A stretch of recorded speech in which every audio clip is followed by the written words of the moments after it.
ये है Giza pyramids, जिस पर भाई मुझे पहले से ही शक था और आज मेरा वो शक पूरी तरह से कंफर्म हो चुका है, क्योंकि भाई इस पिरामिड से 2000 फीट नीचे छिपा है एक बहुत बड़ा शहर और ये शहर 6500 फीट तक की दूरी में फैला हुआ है। तो रिसेंटली 2025 में एक रिपोर्ट पब्लिश हुई थी, जिसके जरिए कुछ वैज्ञानिकों ने ओशन फ्लोर को मैपिंग करने वाली इस सैटेलाइट का इस्तेमाल इस पिरामिड के ऊपर किया था और उन्होंने जिस सैटेलाइट का यूज किया था उस सैटेलाइट का नाम था सैटेलाइट रडार टेक्नोलॉजी। और जब उन्होंने इस सैटेलाइट का यूज किया तब उन्हें इस पिरामिड के नीचे 38,000 साल पुराना एक शहर मिला।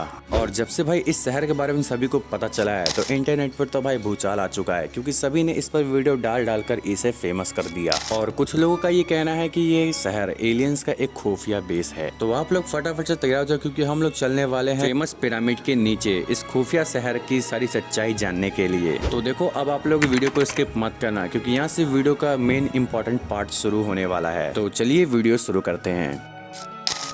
इजिप्ट के रेगिस्तानों में इन पिरामिड्स पर जब सूरज की रोशनी पड़ती है तो ऐसा लगता है जैसे कि समय रुक गया हो। लेकिन इन्हीं पिरामिड्स के नीचे कई हजार फीट की गहराइयों में हजारों साल पुराना एक शहर छिपा हुआ है, लेकिन इसके बारे में कभी किसी ने नहीं सोचा था। लेकिन एक सच्चाई ये भी थी कि आज जो शहर खोजा गया है उसके बारे में कई हजार साल से बात चल रही थी। यानी कि इस पिरामिड पर पहले से ही लोगों को शक था कि कुछ न कुछ तो जरूर गड़बड़ है, क्योंकि जब 5th सेंचुरी में ग्रीक हिस्टोरियन हेरोडोटस इजिप्ट में आए थे तो उन्होंने एक चीज लिखा था कि ये पिरामिड्स दिखने में जितना ज्यादा सिंपल लग रहे हैं, असल में ये वैसा बिल्कुल नहीं है, इसमें कुछ न कुछ गड़बड़ तो जरूर है। और उन्होंने ये भी कहा था कि हो सकता है कि इस पिरामिड के नीचे एक बहुत बड़ा शहर बसा हो, लेकिन किसी ने भी इनकी बातों पर विश्वास नहीं किया। फिर आई मैनेथो की राइटिंग। ये एक इजिप्शियन प्रीस्ट थे। इन्होंने देव मंदिर से रिलेटेड लिखी हुई पुरानी डॉक्यूमेंट्स को पढ़े और तब उन्हें वहाँ कुछ रहस्यमय मिला। इन लेखों के मुताबिक ये पिरामिड्स एक सीक्रेट ग्रेट के ऊपर बने हुए हैं। और ये बात जानकर के आप भी हैरान हो जाओगे, जैसे वो पढ़कर हैरान हुए थे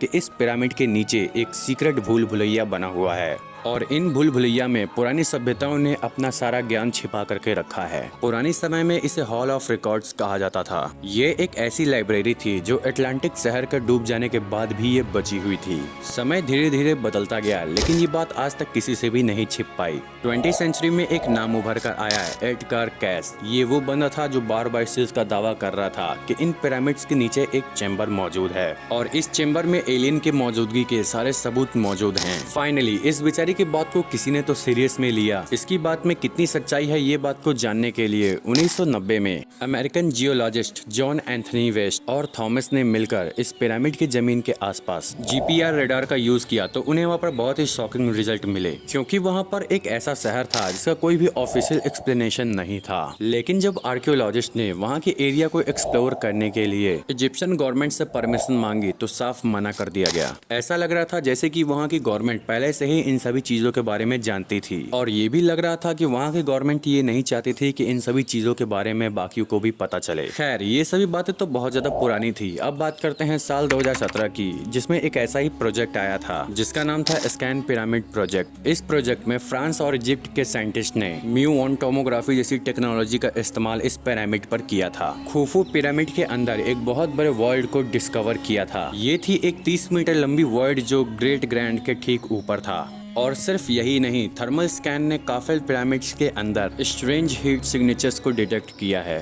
और ये सब देखने के बाद साइंटिस्ट ने ये चीज पाया कि जैसे ये ऊपर से दिखाई देते हैं, इनसे ज्यादा सच्चाई तो इनके अंदर छिपी हुई है। लेकिन इजिप्शियन अथॉरिटीज ने फिर से एक बार अपनी होशियारी दिखाई। इससे रिलेटेड जितने भी सवाल उठाए गए थे उन सभी को धीरे से दबा दिया गया। उसके बाद इजिप्ट के आर्कियोलॉजिस्ट ने इस चीज का दावा किया कि इजिप्ट से रिलेटेड जितने भी दावे सामने आए थे वो सभी फेक थे। हकीकत में पिरामिड के नीचे कुछ नहीं है। और अब इजिप्शियन अथॉरिटी से सारी दुनिया बस एक ही सवाल पूछ रही थी कि जब वैज्ञानिक ये चीज बता रहे हैं कि इस पिरामिड के नीचे कुछ न कुछ जरूर है, तो आखिर आप खुदाई की परमिशन क्यों नहीं दे रहे हो? अब ये बात तो पूरी तरह से सच हो चुकी थी कि इजिप्शियन गवर्नमेंट कुछ न कुछ तो छुपा रही है पूरी दुनिया से, और वो ये नहीं चाहते कि इस पिरामिड के नीचे जो कुछ भी है इसके बारे में पूरी दुनिया को पता चले, क्योंकि इस पिरामिड के नीचे जो कुछ भी है तो इससे अकेले का फायदा होने वाला था इजिप्शियन गवर्नमेंट को। लेकिन ये सब बात जानने के बावजूद भी कोई कुछ नहीं कर सकता था। लेकिन तभी साल 2025 में इंटरनेशनल की एक रिसर्च टीम ने एक ऐसा आर्टिकल जारी किया है जिसमें उन्होंने ये बताया है कि इस पिरामिड के नीचे